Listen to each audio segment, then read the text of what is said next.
Europe, 1346. The Genoese trading city of Caffa, on the Crimean coast of the Black Sea, stood under siege. Outside its stone walls, thousands of Mongol soldiers from the Golden Horde were dying, not from swords or arrows, but from an invisible enemy. The plague, the disease, later known as the Black Death, had erupted in the steppe lands and was spreading uncontrollably through the Mongol camp. Within weeks, corpses piled up by the hundreds. It was then that the Mongol commanders made a grim decision to turn the disease itself into a weapon. According to several accounts, including that of the Italian notary, Gabriele de Mussi, the besiegers used catapults to hurl infected corpses into the city. The aim was simple: to contaminate the defenders and force them to surrender. Whether the event happened exactly as described remains debated among historians, but its effects were undeniable. Plague soon erupted inside Caffa's walls, and survivors fleeing by ship carried the infection westward. Within 2 years, the disease had reached the ports of Constantinople, Venice, and Genoa. By 1351, the Black Death had ravaged nearly all of Europe, killing between 1/3 and 1/2 of its population. This moment, the Siege of Caffa, is often cited as the first recorded instance of biological warfare in Europe. It represents a primitive but devastating concept that human disease could be weaponized. The plague bacteria, Yersinia pestis, was transmitted by fleas carried on rats, but in 1346, no one understood this. To those witnessing it, the disease was a curse, a punishment from God, or a weapon unleashed by an enemy. What mattered strategically was that it worked. A besieged city fell, and the contagion spread far beyond the battlefield. The use of disease as a tool of war did not end there. The Middle Ages were a time when sanitation was poor, medical understanding was limited, and armies often lived in close quarters under horrific conditions. Commanders soon learned that epidemic outbreaks could be as decisive as battles.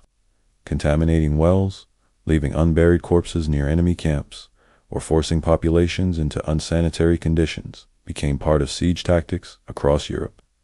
During the 30 Years' War, 1618 to 1648, for instance, cases of deliberate contamination were recorded, though evidence remains fragmentary.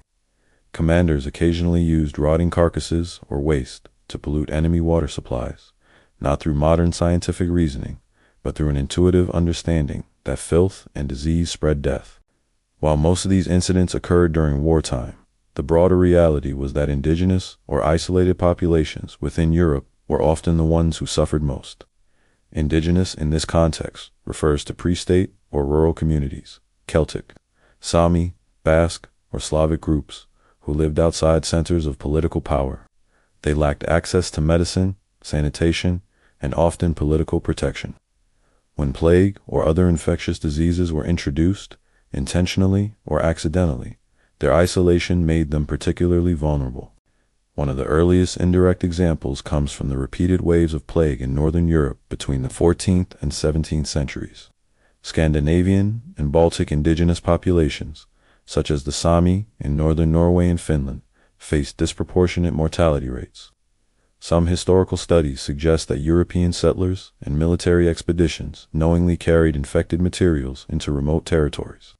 Though not always explicitly weaponized, the result was catastrophic depopulation, cultural disruption, and a loss of traditional land use patterns. Disease, whether intentional or incidental, became a mechanism of conquest. The idea that illness could serve as a weapon thus evolved slowly. It was never the primary method of war, but rather a silent companion to it. Armies that marched across Europe carried not only swords and muskets, but also pathogens, smallpox, typhus, dysentery, that often killed more effectively than combat itself. In sieges such as those of Naples, Vienna, or Rouen, commanders realized that disease could force capitulation faster than artillery. They might not have been able to control it, but they could exploit it. By the Renaissance, the deliberate use of contagion had entered military discourse. In 1422, the Lithuanian forces besieging Karlstein, castle in Bohemia, reportedly attempted to use dead bodies and animal carcasses to spread infection among the defenders. Later, during the Russo-Swedish Wars in the 18th century, similar accusations appeared in reports, suggesting that contaminated corpses or food were used to weaken isolated villages and rebel groups in frontier zones. These actions rarely left formal documentation, partly because such tactics were considered dishonorable or sacrilegious, but their patterns appear in chronicles and local records. The political and religious climate of Europe also influenced how disease-based warfare was viewed. The Church condemned deliberate infection as a sin, yet rulers found it convenient to weaponize epidemics indirectly by forcing enemies into contaminated regions or denying them access to clean water. When the Ottoman Empire and European powers clashed in southeastern Europe, both sides suffered from repeated outbreaks of plague and typhus, often coinciding with military movements. Some historians argue that these epidemics were intentionally spread through neglect by destroying wells, burning supplies, or displacing populations to overwhelm enemy logistics. Thus, long before the age of modern science, Europe had already discovered the strategic power of disease. It was imprecise and uncontrollable, but effective. It could break armies, clear territories, and devastate populations without the need for prolonged combat. And in many cases, the victims were not soldiers, but ordinary people, isolated, rural, or indigenous communities, caught in the path of imperial expansion. The siege of Caffa in 1346 stands as the symbolic beginning of this dark chapter. It demonstrated that even without scientific understanding, humans had found ways to turn nature's most lethal forces into instruments of war. The concept would evolve with time, from crude tactics of hurling corpses to calculated policies of exposure, and eventually to the scientific weaponization of disease. Europe's history with biological warfare began not in laboratories, but in desperation in the ruins of a besieged city on the Black Sea, where plague became both a curse and a strategy. Europe, 1350, less than 4 years after the siege of Caffa, the plague had reached every corner of the continent. From Italy to Scandinavia, from France to the British Isles, the Black Death reshaped Europe's social and political order. But beneath the scale of human tragedy, another truth emerged. Disease had become a weapon that did not require armies to wield it. It spread silently, unpredictably, and indiscriminately. Yet those who understood how to use it strategically began to see its potential. Throughout the late Middle Ages, warfare in Europe was not only fought with swords and gunpowder. Armies and rulers learned to manipulate the conditions that allowed diseases to flourish. Cities under siege became laboratories of suffering. Commanders realized that cutting off food, clean water, and trade did more than starve an enemy. It invited pestilence. The besieged would fall ill long before the city's walls crumbled. While not every outbreak was deliberate, the outcome served the same purpose. The enemy was weakened without a single direct confrontation. Records from the 15th and 16th centuries show numerous examples of this pattern. During the Burgundian Wars, for instance, and later the Italian Wars, siege armies often dumped waste and animal carcasses into rivers that supplied water to opposing fortresses. In 1422, at Karlstein Castle in Bohemia, attackers catapulted dead bodies and excrement to trigger an epidemic among the defenders. These acts were early, crude forms of biological sabotage. Their effectiveness depended on ignorance. No one understood bacteria or viruses, but all knew that filth and death carried sickness. For Europe's rural and indigenous communities, the effects were far worse. Unlike cities, they had no doctors, no infrastructure, and little means of protection. As armies moved across the continent during the 100 Years' War and later the 30 Years' War, they left trails of disease in their wake. Peasants, villagers, and nomadic groups, the so-called indigenous Europeans living beyond central authority, suffered immense losses. In Scandinavia and the Baltic, small coastal tribes and reindeer-herding Sami populations experienced massive population declines during repeated waves of plague and smallpox. Historians have debated whether these outbreaks were intentional. While explicit written orders for biological attacks are rare, there are indications of deliberate exposure. In 1710, during the Great Northern War, Russian troops were accused of throwing plague-infected corpses into Swedish fortresses. Earlier, in the 17th century, Polish and Austrian commanders reportedly used contaminated clothing from plague victims to infect enemy garrisons. Such tactics blurred the line between calculated strategy and reckless desperation. In the background of these events was a broader European mindset, one that saw disease not merely as punishment from God, but as a tool of power. Epidemics cleared territories, broke rebellions, and altered demographics. During peasant uprisings, authorities sometimes isolated infected villages, refusing aid and letting entire communities perish. This was particularly evident during the 1629 to 1631 plague outbreak in northern Italy, when entire towns were quarantined under military order, effectively abandoned to death. The idea was not to fight disease, but to use it as a barrier, a natural weapon that could contain threats and reshape populations. In Central and Eastern Europe, similar patterns appeared. As empires expanded, the Habsburgs, the Ottomans, the Russians, native populations on the fringes of these realms often faced both military conquest and epidemic devastation. The combination of forced migration, starvation, and exposure created what modern historians might call indirect biological warfare. These groups were not attacked with germs in a bottle, but through the calculated neglect and weaponization of conditions that ensured their death. By the 17th century, the growing understanding of contagion changed how leaders viewed such events. The idea that disease could be transmitted by contact or contaminated objects, fomites, as early physicians called them, entered military thinking. Armies began to fear and exploit this knowledge at the same time. Captured towns were burned, not only to deny them to the enemy, but to prevent the spread of infection. Contaminated clothing, bedding, and corpses became recognized as dangerous tools. In some cases, they were intentionally left behind. This silent warfare had another, more insidious dimension. Colonial Europe began exporting these tactics abroad, particularly in the Americas, Africa, and Oceania. Their biological warfare against indigenous peoples became explicit, most notoriously with the distribution of smallpox-infected blankets during the 18th century. But the mindset that made this possible was born in Europe. It came from centuries of seeing disease as both divine and useful, as both tragedy and opportunity. For the indigenous peoples of Europe, the forgotten rural nations, mountain tribes, and isolated cultures, this was a quiet extinction.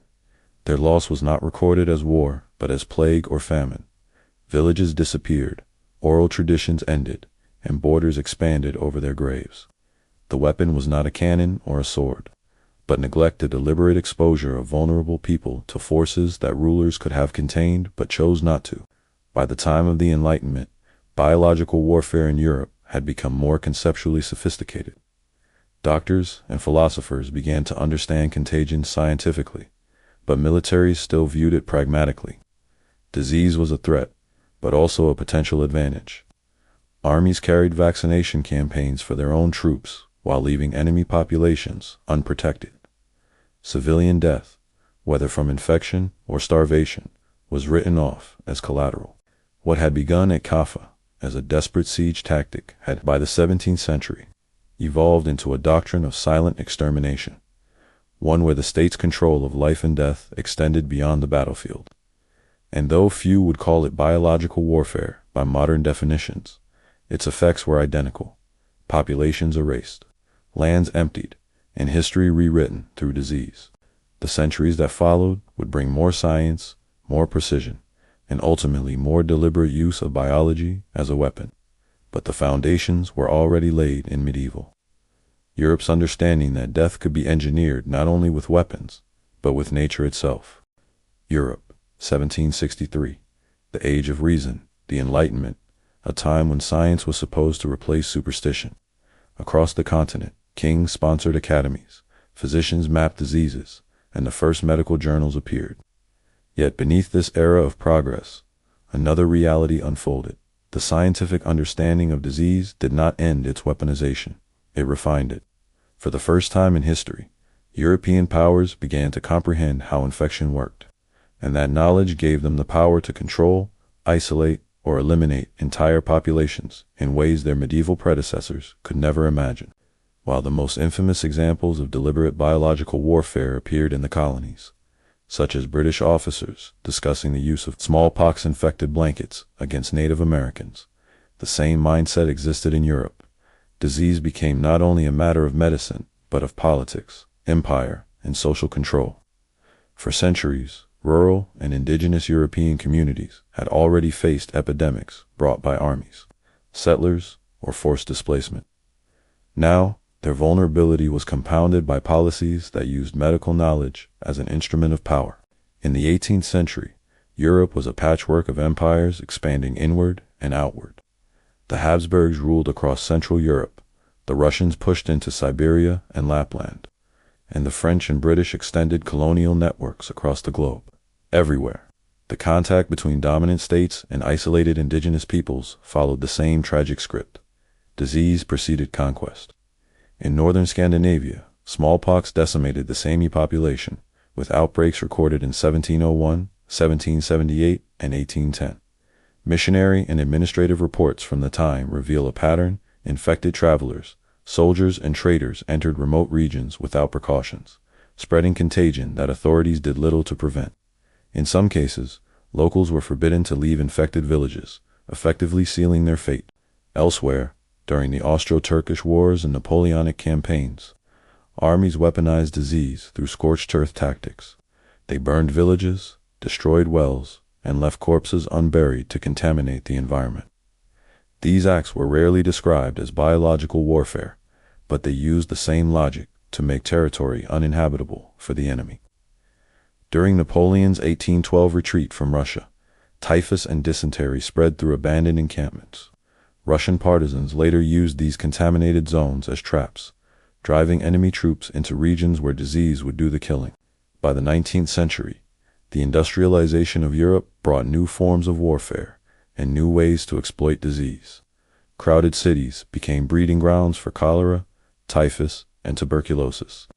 The ruling classes, fearful of uprisings and epidemics, developed public health measures that were as much about social control as they were about saving lives.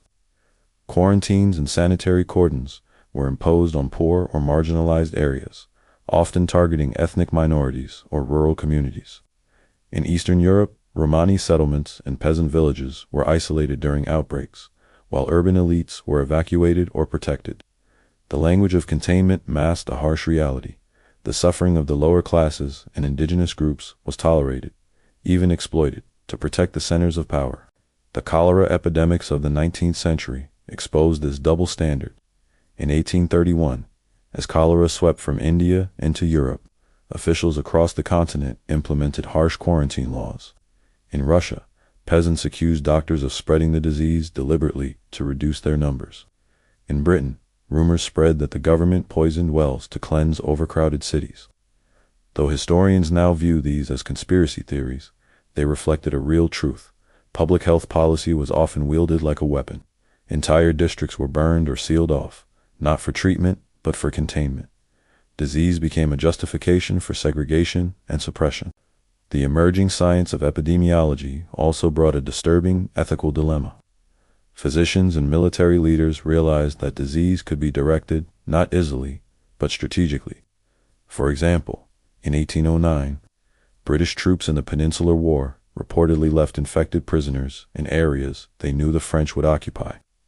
In the Crimean War, 1853-1856, logistical records show that both sides recognized how poor sanitation could weaken armies and deliberately used scorched earth policies to spread dysentery and cholera among enemy camps.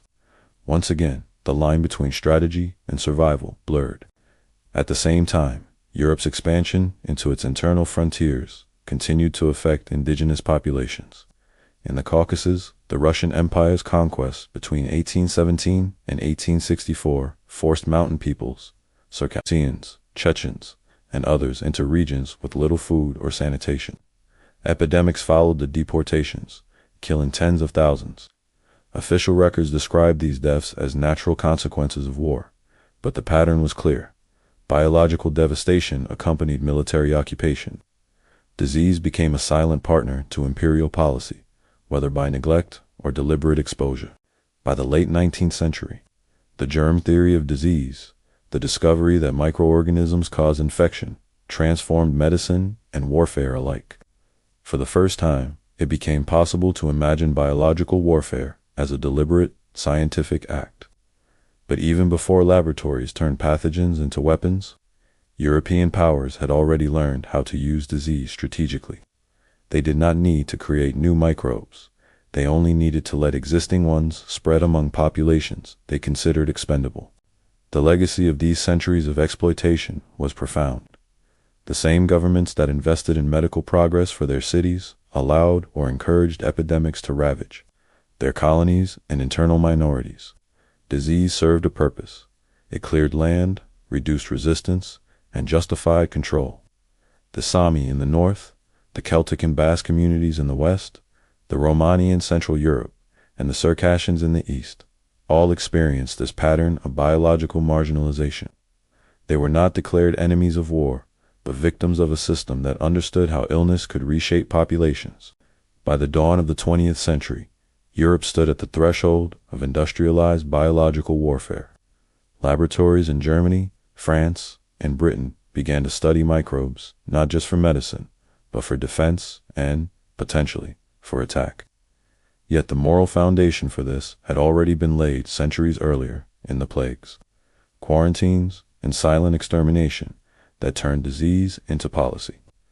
The knowledge that once belonged to desperate medieval armies was now in the hands of scientists and generals. The weaponization of disease against indigenous and marginalized peoples in Europe was never only a matter of science. It was a reflection of power, of who was considered worth saving and who was allowed to die. And as Europe entered the modern age, that distinction would shape the next, darker chapter of biological warfare, when death would no longer be accidental, but engineered. Europe, 1918, the First World War was nearing its end, and the continent lay in ruins. Yet as the guns fell silent, a new kind of enemy began its assault, the Spanish flu. In just 2 years, the influenza pandemic would kill an estimated 50 million people. Worldwide, more than all the casualties of the war itself. For the first time, the industrialized world saw how biological forces could destroy entire societies faster than any bomb or bullet. Behind the scenes, scientists and military leaders took notice. Disease, once a curse of nature, was now being studied as a potential weapon of modern warfare. The First World War was the turning point in the history of biological warfare. All the major powers, Germany, France, Britain, and Russia, maintained biological laboratories during the war, mainly to defend against disease, but also to explore the possibility of weaponization. While there is no solid evidence of mass-scale biological attacks during WWII, documents later revealed that Germany experimented with anthrax and glanders, bacterial infections capable of killing livestock and soldiers alike. Agents were allegedly smuggled into Allied countries, spread through contaminated sugar and feed, aimed at crippling agricultural production. It was the first organized attempt by a European power to use microbes as tools of sabotage. After 1918, fear of biological warfare deepened. The Geneva Protocol of 1925 officially prohibited the use of chemical and biological weapons in war. Yet, in practice, research continued secretly across Europe. Nations justified their programs as defensive, but archives later proved otherwise. Laboratories in Germany, Britain, and France began isolating pathogens such as anthrax, plague, tularemia, and typhus, all with potential military use. The goal was not only to defend troops from natural disease, but to develop capabilities to retaliate or preempt. The line between defense and offense blurred entirely. For Europe's marginalized and indigenous populations, these experiments were not abstract military projects. They often became the unseen testing grounds for public health experiments and epidemiological control. In the 1920s and 1930s, across Eastern Europe, governments conducted vaccination and exposure studies in rural villages without consent or proper medical oversight.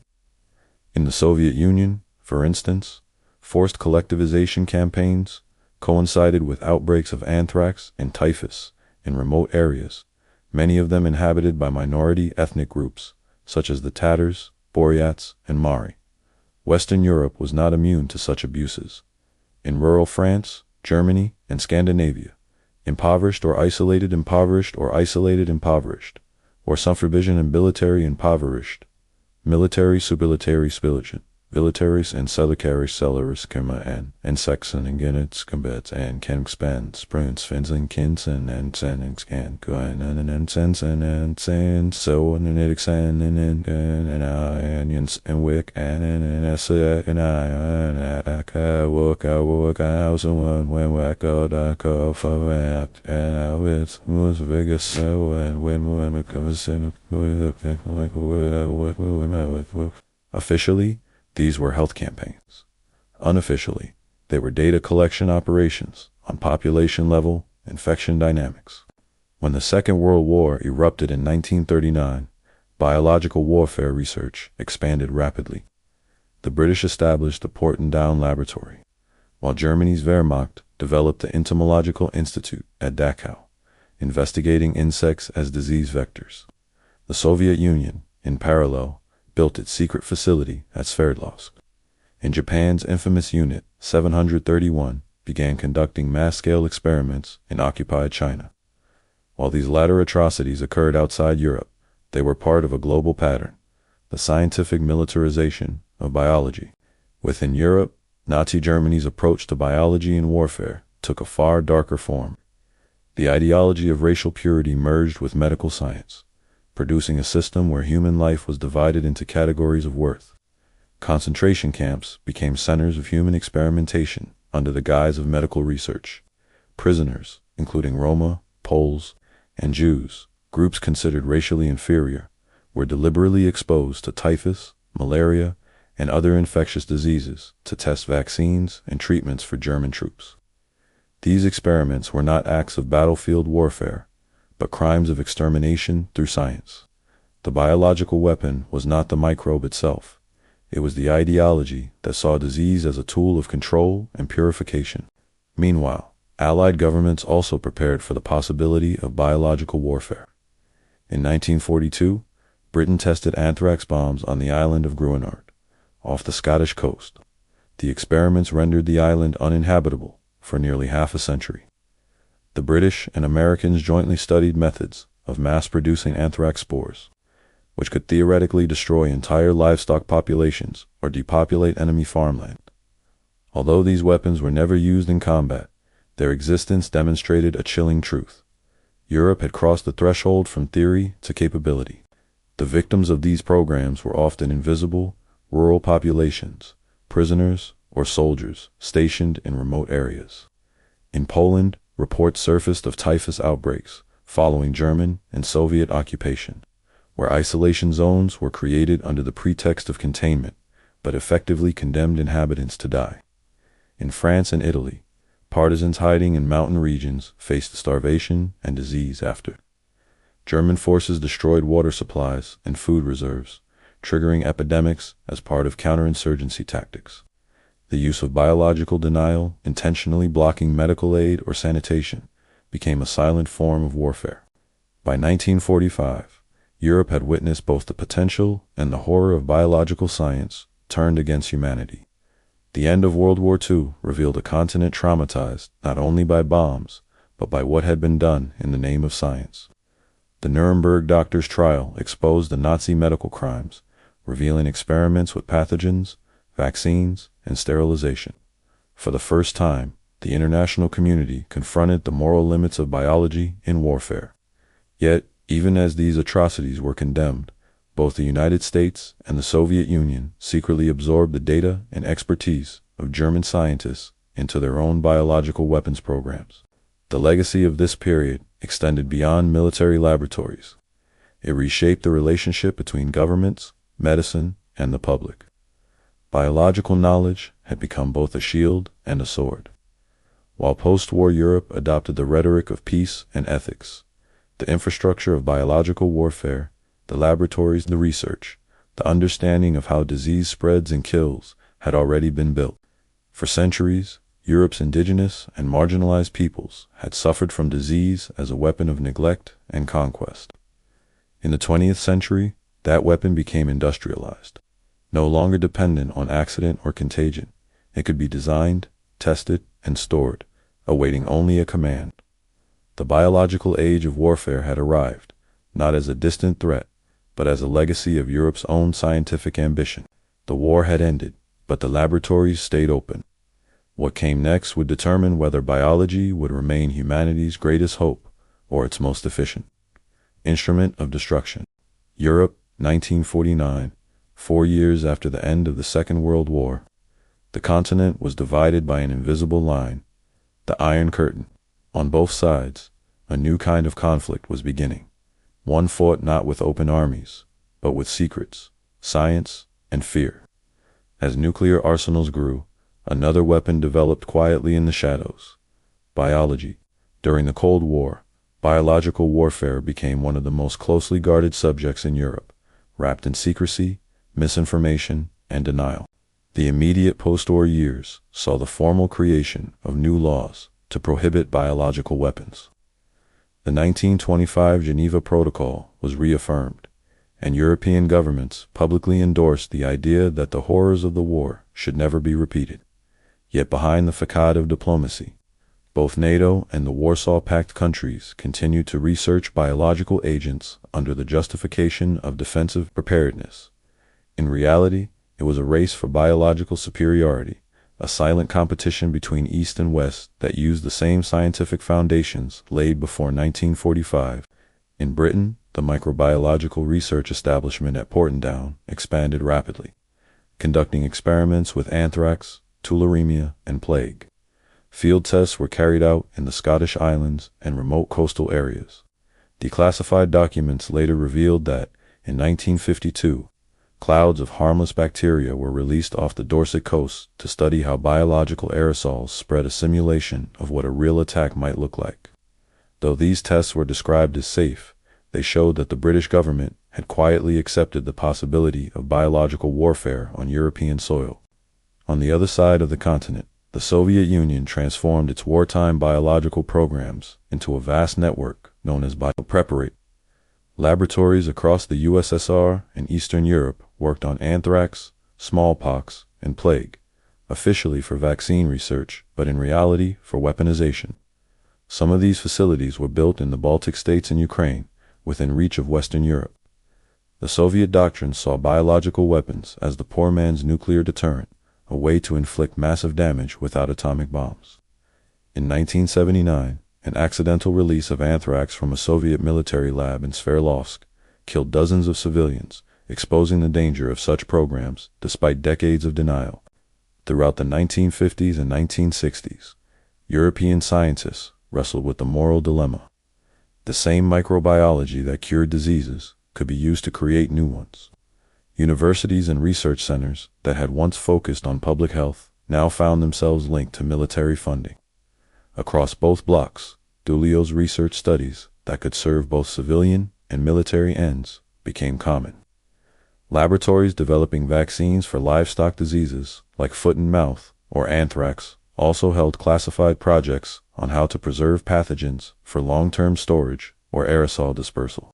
For indigenous and rural populations across Europe, the biological age of the Cold War carried its own risks. Testing sites were often located in remote or economically marginalized regions, places with little oversight and few political rights. In the United Kingdom, experiments were conducted on uninhabited islands and coastal zones, but fallout sometimes reached nearby communities. In the Soviet sphere, entire regions were sealed off for decades, officially for public safety, but in reality to hide research or accidents. Rural villagers were evacuated, sometimes permanently, without explanation. Their lands became silent testing grounds for a new, invisible weapon. The ethical debate surrounding these practices reached a breaking point in the late 1960s. Scientists, journalists, and activists began demanding transparency. In 1969, the British government publicly announced the end of its offensive biological weapons program, claiming all stockpiles had been destroyed. Similar statements followed from other Western European states, but skepticism remained, as many laboratories simply rebranded their work as defensive biological research.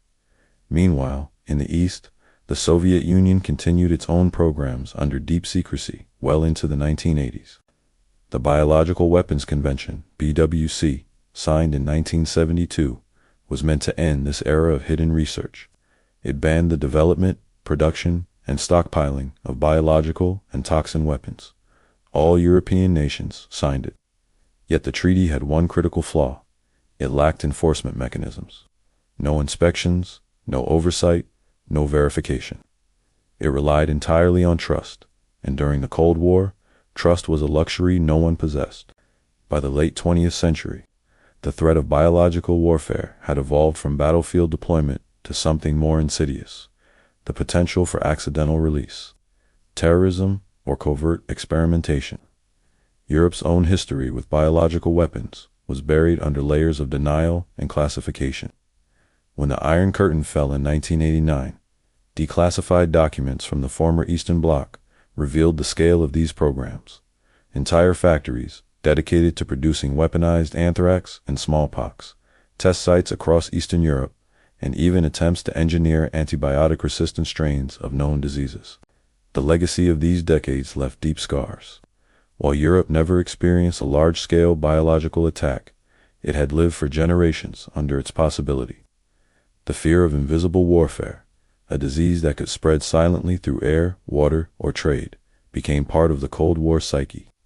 Even today, echoes of that fear persist in policies of surveillance, biosecurity, and pandemic preparedness. Beyond geopolitics, the moral consequences of biological warfare linger in the way societies define value and vulnerability. Throughout Europe's history, from the plague of Caffa to Cold War laboratories, disease has been used to expose and exploit the weak, whether isolated tribes, impoverished villagers, or entire nations. The technology has changed, but the logic remains: control through biology. In the end, the European story of biological warfare is not only about weapons or laboratories, it is about power. It shows how science, in the wrong hands or under the wrong ideology, can transform nature into a tool of domination. The past 5 centuries reveal a chilling continuum. From infected corpses catapulted over walls to engineered pathogens stored in freezers, from medieval superstition to modern geopolitics. Each era justified its actions as defense, necessity, or progress, and each left behind victims who never understood why death came so quietly. Today, Europe stands as both a beneficiary of medical progress and a witness to its darkest applications. The continent that cured smallpox once studied how to spread it. The nations that pioneered vaccines once tested infections on the powerless. The story of biological warfare in Europe is ultimately a story of human contradiction, of intelligence without restraint, of fear turned into strategy, and of knowledge used to wound rather than heal. And as modern science continues to advance through genetics, synthetic biology, and artificial intelligence, the lessons of that history remain urgent. For every discovery that promises to save lives, there exists the possibility that someone, somewhere, will find a way to weaponize it.